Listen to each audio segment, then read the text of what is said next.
Alright, so let's begin.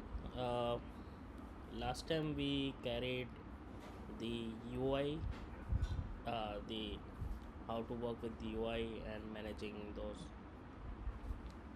elements which is provided from Unity, and we were managing the slicing of the UI. Based on the slices, we can, you know, make the edges rounder for the squarish items which we have.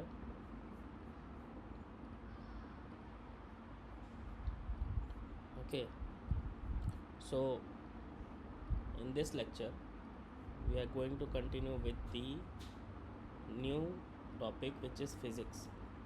Okay, so physics is something which is by default provided uh, from the Unity. It has its own physics engine. Okay, so based on this physics, majorly uh, pretty much is provided from Unity, which we don't need to, you know, program anything additionally. So physics has two properties. One is collision and one is rigid body. Rigid body provides the context to other bodies and reacts based on them.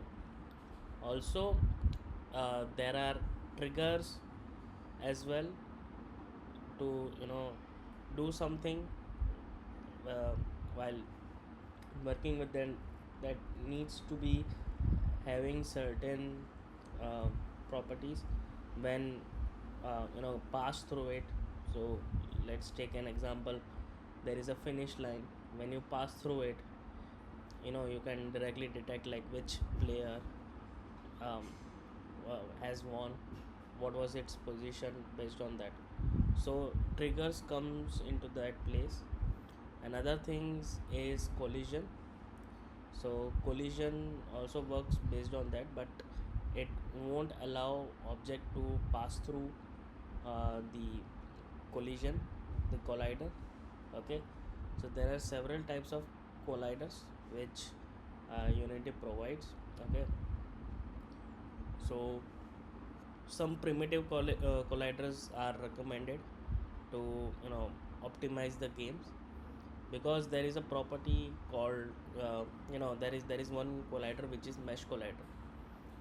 So mesh collider makes the object collidable based on its shape. Okay, so whichever 3D items are made, with vertices, the complex the vertices, the complex the 3D object, the more complex the rigid body shape it will be, and heavier it will be to, uh, check the contacts and process those contacts.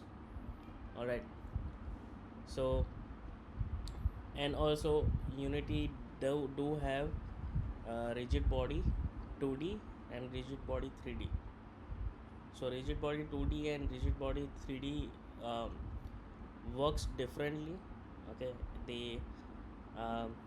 don't care. So the 2D rigid body don't care about the 3D elements. Okay, the depth of the the object, so it will, still collide, okay, with respect to x and y.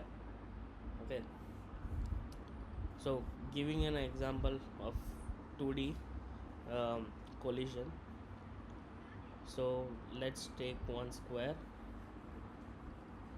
here, and as I've always mentioned, the transform is the base property which is coming with the game objects. So let's reset it. Okay, because our camera is in this position. Okay, so this is the square. So currently if we play, it won't do anything rather than just existing over there. So in order to have a physical properties in square, we need to have one square or box collider 2D.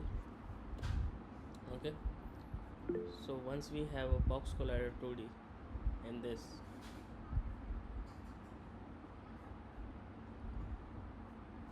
you can see some edges over there. If you can see, there is a green boundary of the square, which you can see, which automatically takes the size Sir, of the. we cannot see your screen. Okay, my bad.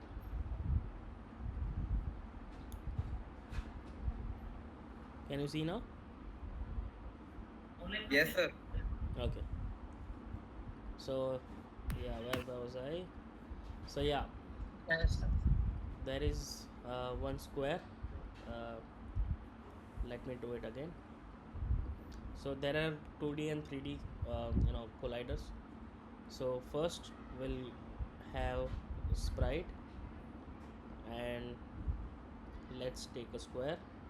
Okay, so we need to reset it, as you already know that every game object has its transform component attached with it.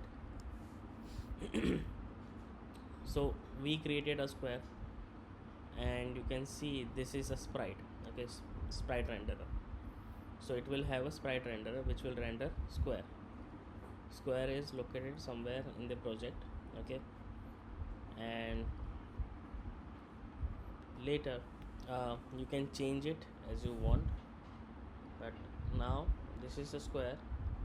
And if you want to have a collision properties of the square, you need to have box collider. Okay, you can see here,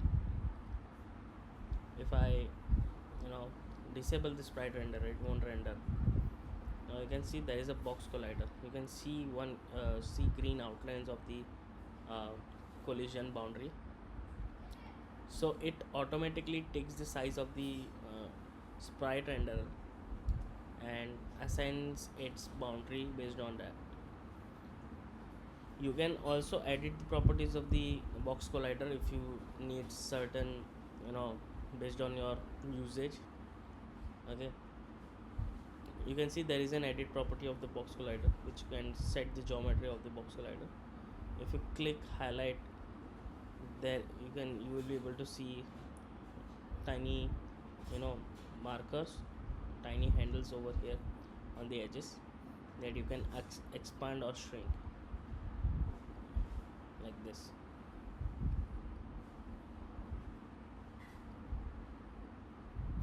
You can expand it over here, and similarly you will be able to see the offset and size of the box collider. So currently we'll just use the similar size which has been provided from the sprite. So as mentioned before, if it is triggered, so there are two types of properties in box collision. One, it is like overall collision which Unity provides. It is trigger, and other thing is non-triggered.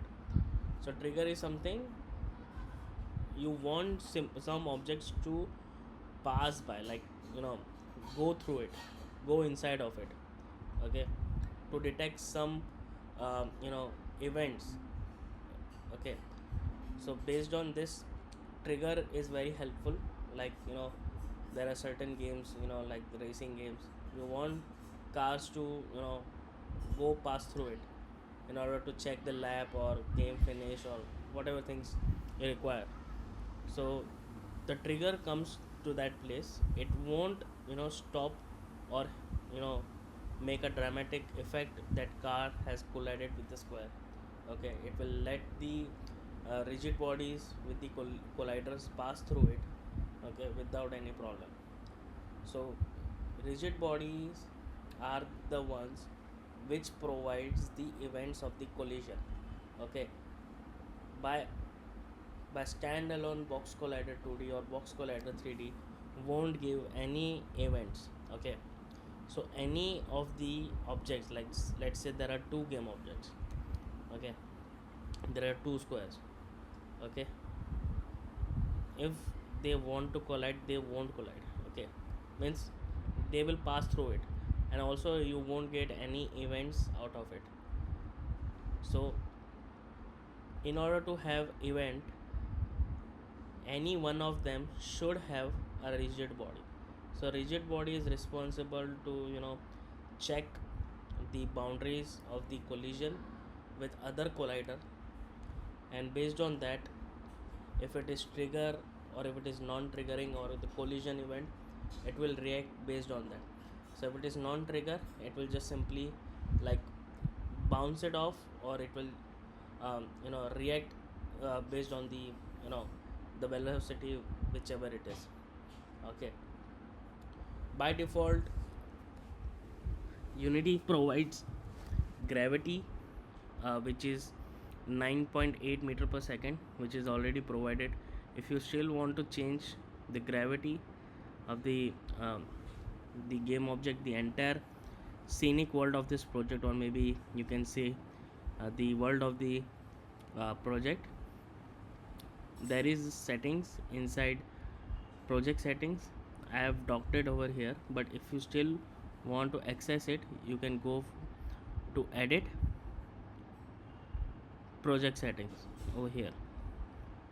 You will see project settings over here. Okay, in project settings you need to go to physics. Okay, and based on that physics, if it is our 2D game, okay, so we'll go to 2D, and in physics 2D you will see bunch of settings over here. Okay, so this is velocity iterations, this is position iteration, this is bounce threshold, okay, which is default, and here it will also have a default gravity, and gravity is minus 9.81, which is negative of y.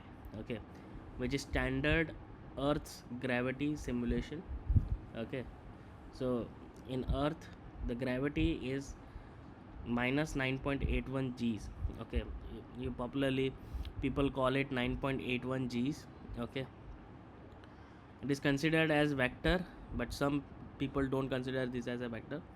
That's a separate debate, but yeah, this gravity is towards y, negative y.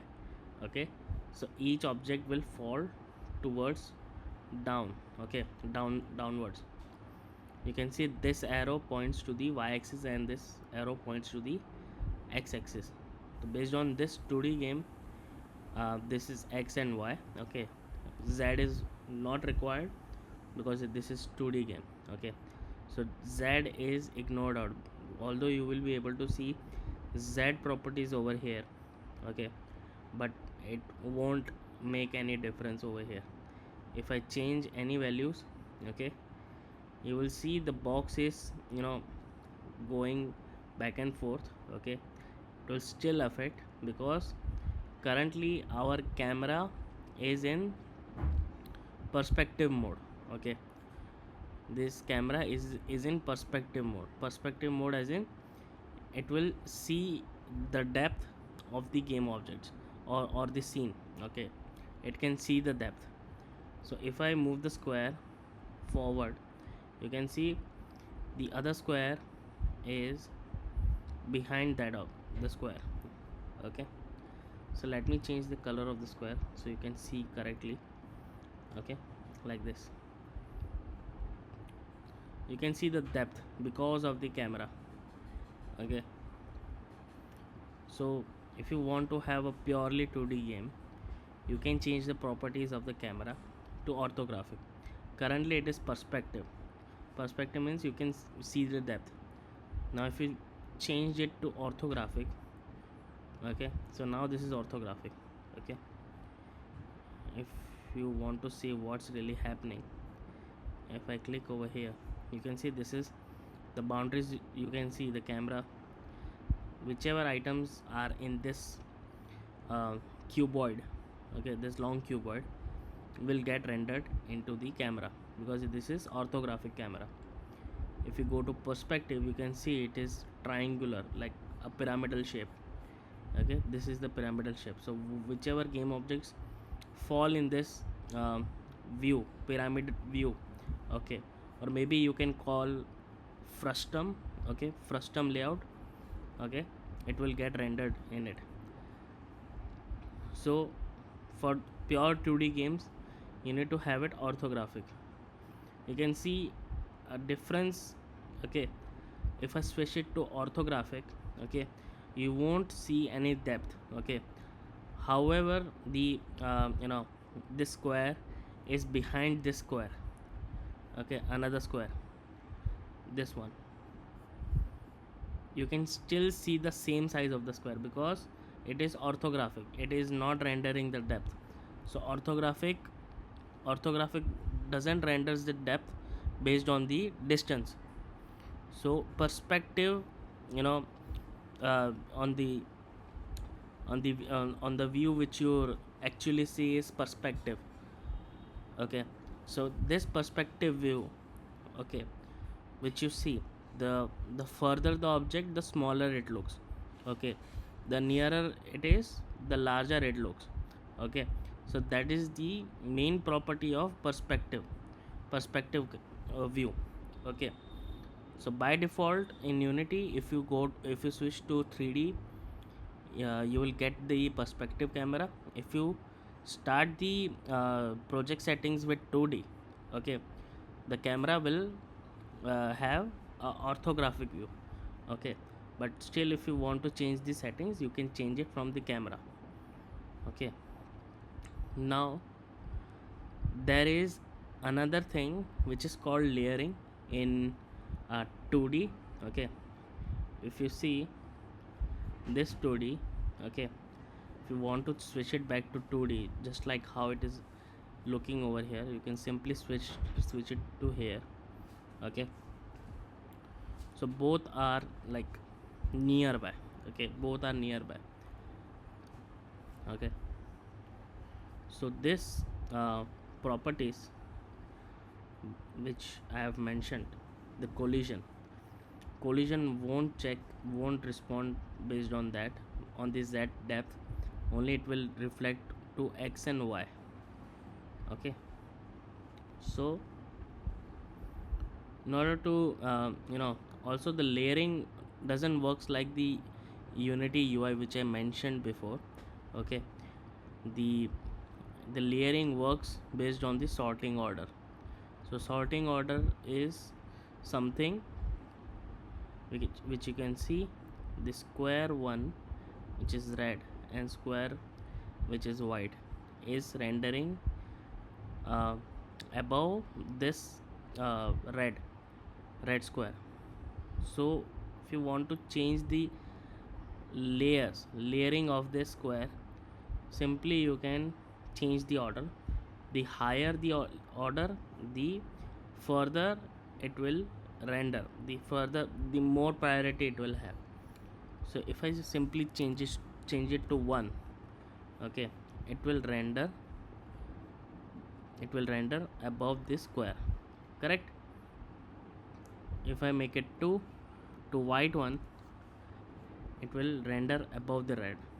So similarly it will work in that way. So even if you see in 3D, okay, even if you see in 3D, it is behind that, okay, it is behind that, it still render. If I change the order to 2, even though it is behind, you can see it is rendering forward, okay. But while working in 2D, you don't need to have your scene view in 3D, because it might make it difficult to level design and all those kind of things. All right. So in order to have a collision, okay, both have box collider, okay, and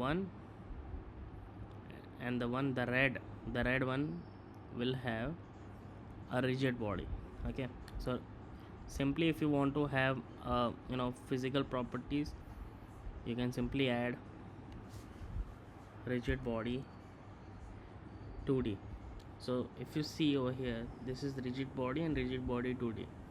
If you are working with rigid body, uh, if you are working with 2D collisions, 2D colliders, you should have rigid body 2D and not rigid body. Only rigid body is a 3D rigid body. Okay, so it will work on box collider. Okay, box collider, sphere collider, and mesh collider, and all those things. Okay, so it won't, it Unity won't allow us to attach here. The only reason being, this is 2D. Like if you still try, it will give an error, can't add due to a conflicting component. What it is telling, rigid body to square because it conflicts with existing box collider 2D. Okay, so it needs a box collider 2D, oh sorry, rigid body 2D. So if I add rigid body 2D, you can see the following properties over here.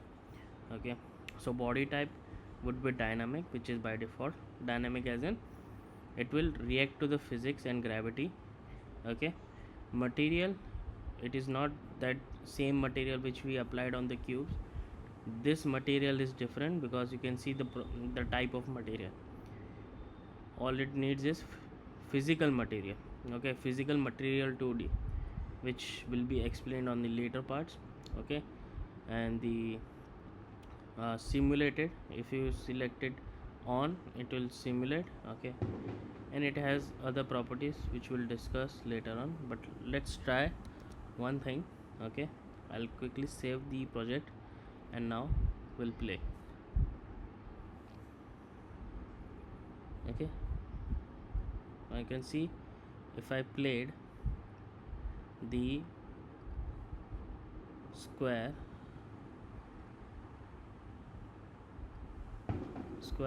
is reacting to the gravity.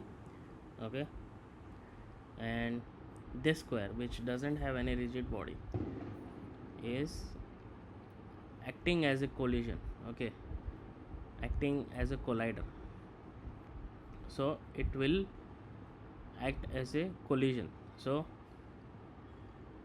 this you can see, although in 3D if you see, these two squares are far apart, yet they are colliding because they ignore the depth, or maybe the z, if you say, they will ignore the z axis. Okay, they will only care about x and y axis. If the collision falls in between them, okay, they will collide. Okay, another thing, in square, okay, if I hit trigger over here, if I enable is trigger property, okay, what will happen, it won't collide, it will let the square pass through it. Okay, it will let the square pass through it.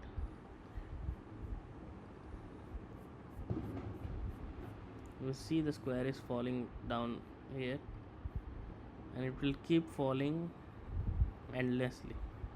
Okay, so here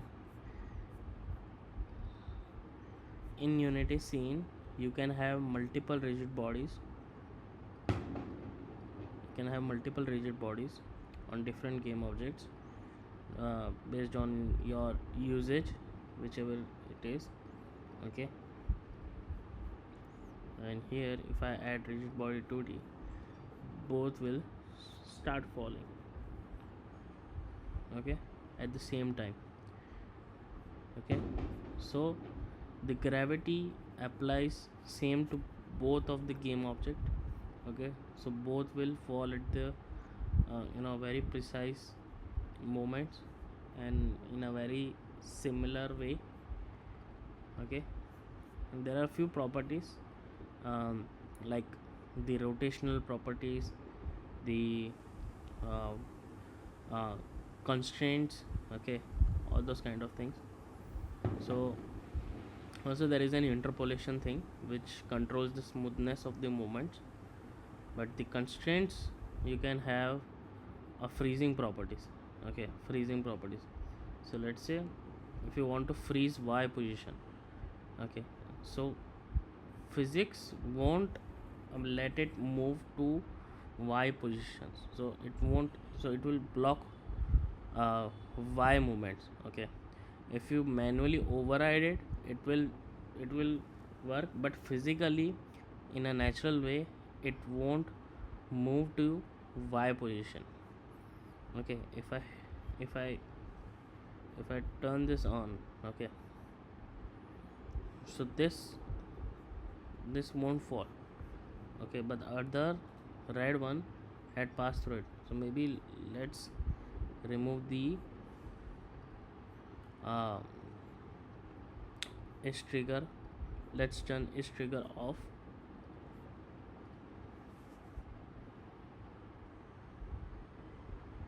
Okay, now what happened, it can move to x-axis. Okay, it can move to x-axis but not y, and it can rotate as well. It can rotate as well, as you can see the freeze rotation, which is z. Okay, if you get confused between the axis, like what axis it is, you can follow the middle finger, index finger and thumb finger rule. Okay, so based on that, the middle finger which will be pointing towards right, then index finger which will be pointing towards the forward, and thumb which would be pointing towards up. Okay, those are your x, y and z axis. Okay, so z axis, based on your index finger, if you try rotating it, you can see thumb and your middle finger will start rotating. So based on that rotation it works. Okay, so if I freeze the rotation, it won't rotate. Okay, it will simply move to only x axis. Okay, so currently it didn't work. Also, it doesn't mean that you can't move, you can't move this object to y axis. Okay, you can, certainly you can, but physically, naturally, the impact. Okay, if I shoot a bullet from here, okay, or maybe I hit a truck with this, okay, from here, it won't physically move here. Okay, it will be bounded to the it will be it will stay stationary towards y. Okay, it won't naturally work with this, but yeah, you can transform it. Okay, based on that, and yes, um, you can see now it is moving towards the right. Okay, even gravity is not affecting, so it is you know um, moving freely, like it is in suspended zero gravity zone. Okay, also, um, if you want to change the gravity, want to have a space like feeling, you can simply set on the physics settings gravity of y to 0. Okay, now you see it won't fall. Okay, none of the objects would fall. Okay, if I hit like this,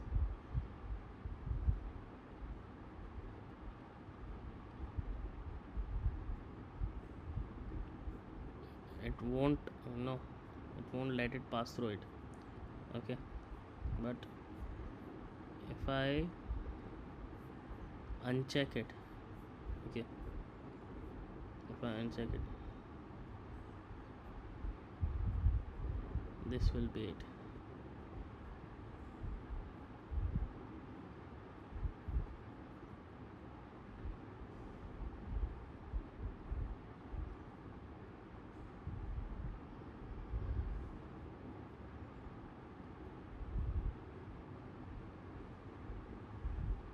Okay,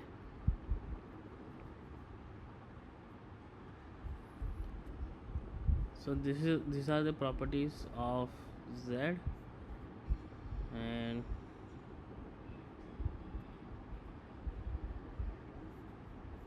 and you can also take the events out of it if you want to have certain events to be tracked on this. You can have an existing script, or the for this lecture I'll create a new one. This is square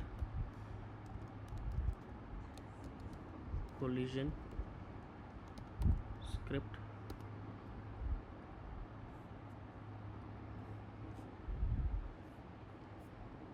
Here in scripts folder I'll create one script.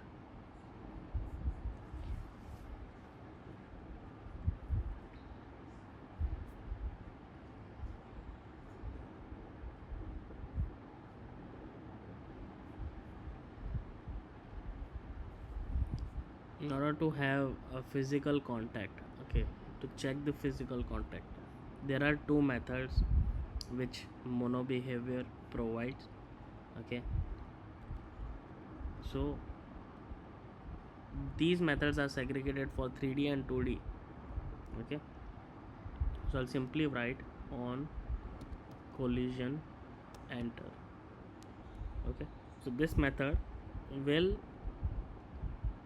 get invoked whenever the game objects gets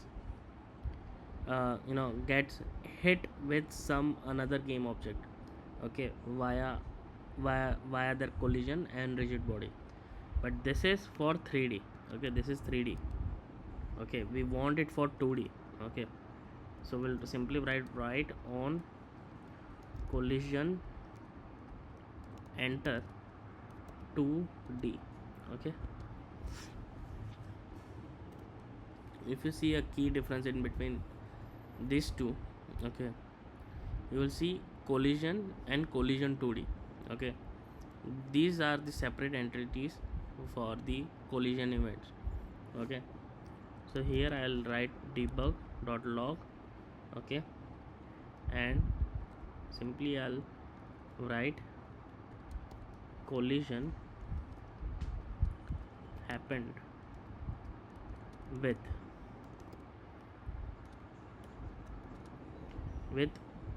this. Okay, so this is what, whenever this script which has been attached to the game object collides with some another object, okay, another object, this method will get invoked.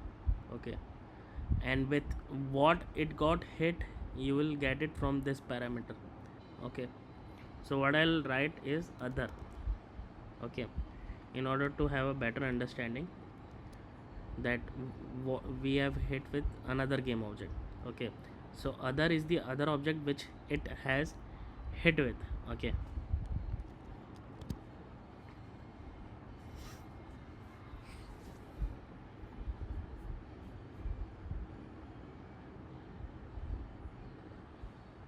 if you see, if I move this square collision which has a rigid body, okay, it is not having this events, this is not registering any events.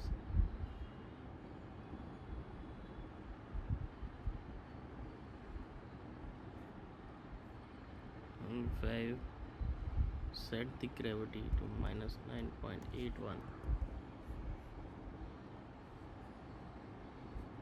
and this square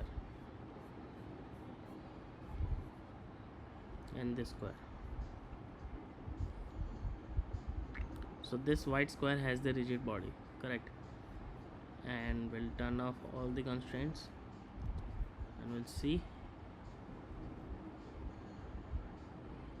Wait,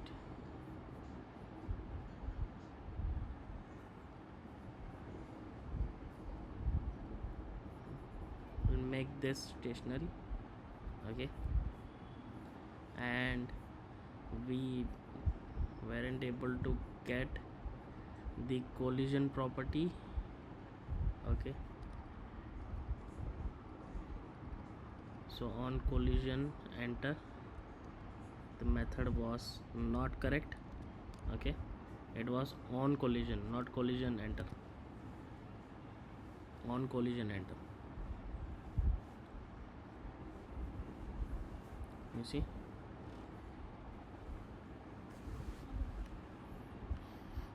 you can see this method got triggered. Collision happened with square 1, which is this red one. This is red one.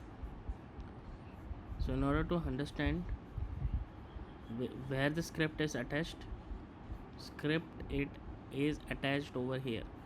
Okay, so this script has rigid body.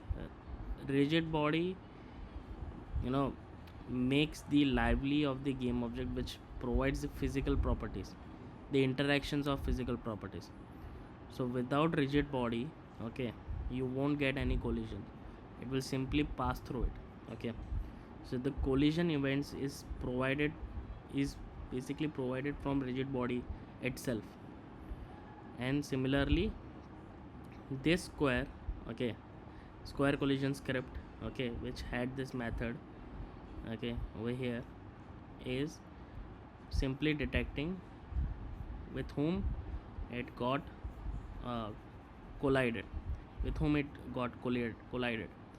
Okay, so this method says it all, like whichever script it is attached over here on this square, and whichever third object or the second object got hit with it, you will get the event here. Okay, this is why I mentioned other. Okay, this is why I mentioned other, in order to understand that this script, whichever other game object collided with that object which has this script on it. Like, so let's say in our case we have this script attached on white square, so red is the other one. Okay, so red is the other one. Okay, so simply rigid body says that the other object got hit with the game object, okay, with the square one. So red square hit the white square, or vice versa, white square hit the red square. It doesn't depend. Whenever it touches it, it will fire a collision trigger event. Okay, this collision trigger event tells, okay, that which object has has hit us, or this, or got collided with. Okay, so based on that you will be able to get it. Okay, so again, if I set gravity to 0, and still I'll play this, and if you see, if I hit too many times, you see a lot of logs. I have hit the white square for more than 33, 34, 35 times. Okay, and same this one. This won't affect currently because this is not simulated, this is currently kinematic. Okay, but this won't affect, this will affect. Okay, this one, like this.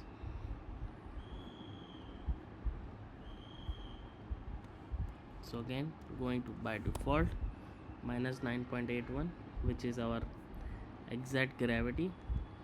You can also simulate, gravity based on, Jupiter, Mars, or Sun. You can do whatever you want over here. You can simulate it as you wish. Okay, so these are the physical properties.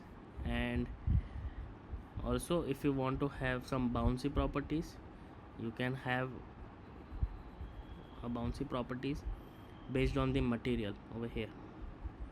So this material, you can provide the material over here, and you can give the material properties such as friction, bounciness, and slippery. Okay, how smooth it will be. So in order to have this material created, okay, by default we don't have any material in the project, so we'll simply click plus in project window and we'll go to materials, or you can see the physics material over here. Okay, you can see this icon, new physics material. Okay, and on this physics material there are properties. There is dynamic friction, static friction, and bounciness.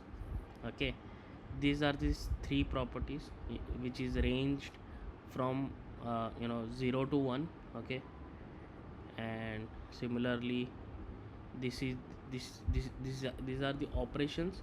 Okay, the operation is based on combination of this. Okay, combination, like let's say it will average it out, or it will multiply, or it will square it out. Okay, or it will take minimum or maximum. Okay, so here I'll keep bounciness as 1 to have a bounciness effect. Okay, so if I click play, it won't do anything. Okay, it will simply do nothing. But if I place this physics material, simply name this physics material as bouncy, and will add it to this square. Okay, I want this red square to be bouncy. Okay, so what I'll do is add material over here. Okay, you can add any of the one which you like, but I'll add it over here. Okay, but this won't get attached over here. You can see why, because again I have made a mistake. This is a property of a 3D material. Okay, we need to have a 2D physics material. So in order to have a 2D physics material, you need to go to 2D and select physics 2D material. Okay, you can see the icons are different. This 3D looks a bit different. It has a depth. Okay, it has a perspective, and this is 2D, which you can see it is flat. Okay, okay, so this is 2D bouncy material. Okay, I'll simply make it to 1. Okay,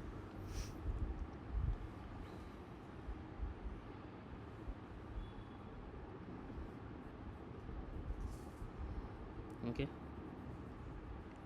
so I'll attach this to this. Okay, here, so this will have a bouncy effect. Okay, whichever objects get collided with it. Okay, it is not mandatory to have physics material on this as well. Okay,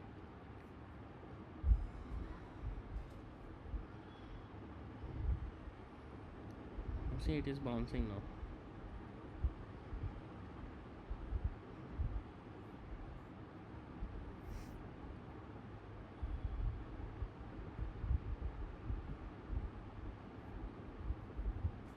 Okay, so bounciness is controlled with the physics material. Okay, so whichever objects get collided with this object, okay, will have a bouncy effect.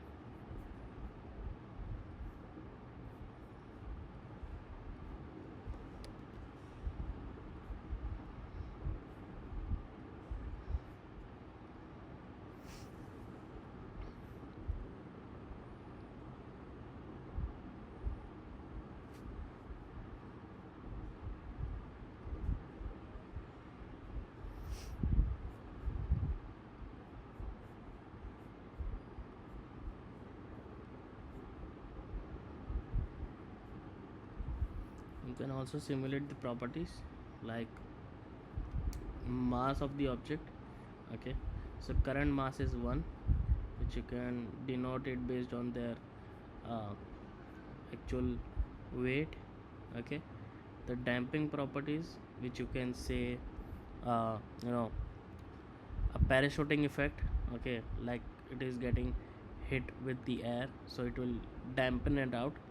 Okay, this is angular damping, which there is a stopping property. Okay, the stopping property, that how it will stop. Okay, one is linear and one is angular. Angular means rotational uh, stopping force. Okay, so currently these values are almost zero, which means that it will keep moving without having any stopping modifier. Okay,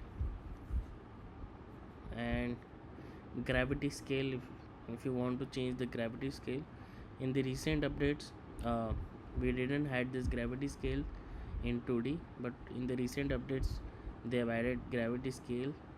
Okay, so you can change the gravity properties of every other individual game objects. Okay, which have uh, you know the movements. You can control the movements. Okay, and as I mentioned, the constraints which you want to have a blocking properties. Okay, and these are the layering. Okay, you can control which objects should be collided and which should not get collided, which is the advanced part if you want to have specific. Okay, and these are the debug values. Okay, these are the debug values that which you can see. Okay, and these are the properties of the rigid body. And rigid body, you can also see a state with it. Okay, the state describes that game object is in active state or in inactive state. Okay, so many games and studios do this in active state in order to uh, save the GPU and CPU usage. Okay, because sometimes if it is neglected, games might get heavy and you might not know it why it is getting heavy. But behind the things other than rendering, physics is also CPU and GPU intensive. Okay, so you need to make sure like you optimize it very well. Okay, and based on this, applying forces and other things must be done in fixed update, not in update or late update. Okay, so these are the common practices. If you do, it will still work, but it won't give you the better results. Correct? So yeah, this is the 2D thing. Okay, so this is how you control. And if you see, there are two locks coming because both white squares have those scripts. Okay, and these are the properties, these are the velocity, this is linear velocity, as you can see, -6, -2, 0 to 2.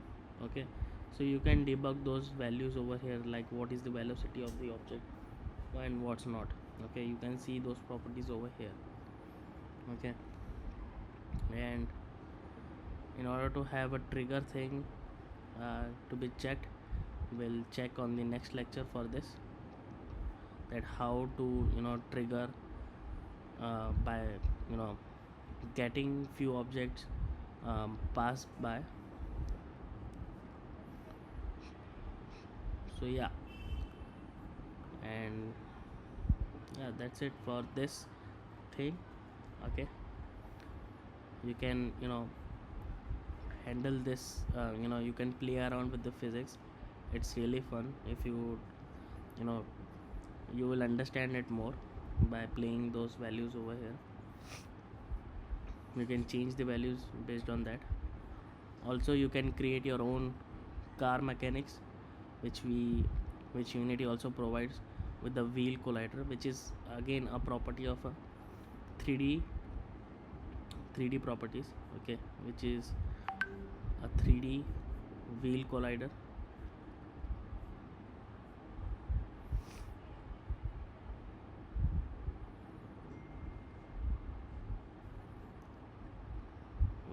this.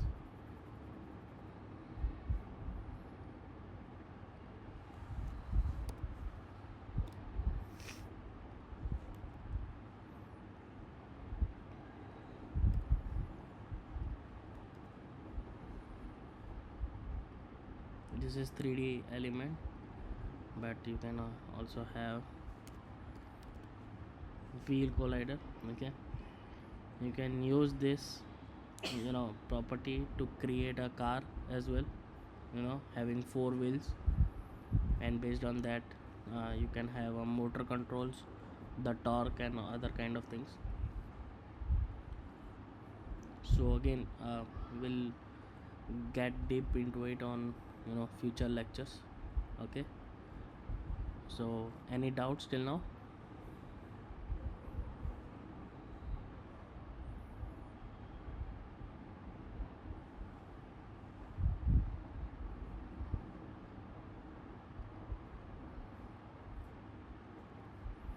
Okay, all right. So yeah, so that's it for today, and um, you can mention